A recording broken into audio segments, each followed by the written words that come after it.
U.S. to consider mass release of detained migrants over budget woes, a senior U.S. immigration official has said that authorities plan to release thousands of migrants from detention amid a severe budget crunch.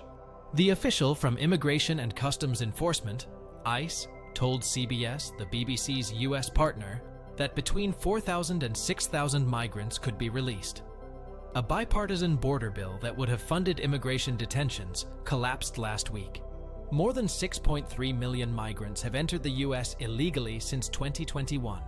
ICE is currently holding about 38,000 migrants in long-term detention facilities. The bipartisan border bill that faltered due to Republican opposition last week would have earmarked $7.6 billion, £6 billion, for ICE, including an additional $3.2 billion for detention capacity that would have boosted the agency's ability to house detainees by several thousand beds. According to the Washington Post, which first reported the story, the bill's collapse prompted ICE officials to circulate an internal proposal to slash costs by cutting detentions from 38,000 to 22,000. While the proposal would see some of the migrants deported back to their home countries, many would be released into the U.S., the report added. In response to a query from the BBC, a spokesperson for the Department of Homeland Security, DHS, which includes ICE, said that Congress has chronically underfunded efforts to secure the border. 3 reasons why U.S. border crossings at record-high Biden and Trump trade blame as border bill falters. The rejection of the border bill, the spokesperson added, will put at risk DHS's current removal operations and put further strain on our already overtaxed workforce.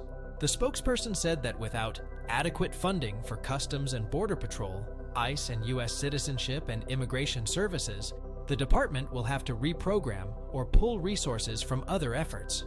A budget shortfall would also mean that ICE's capacity to deport migrants would suffer, one of a number of potential changes to DHS operations cited by the spokesperson.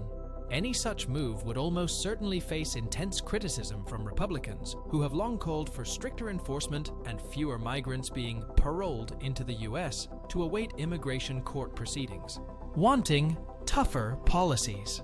More migrants have been held while crossing the border, illegally since the start of President Joe Biden's term, than under either Donald Trump, Barack Obama, or George W. Bush.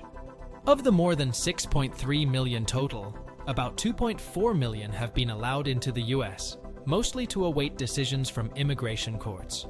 On a monthly basis, migrant detentions rose to an all-time high of over 302,000 in December 2023, but fell by 50% to about 124,000 in December.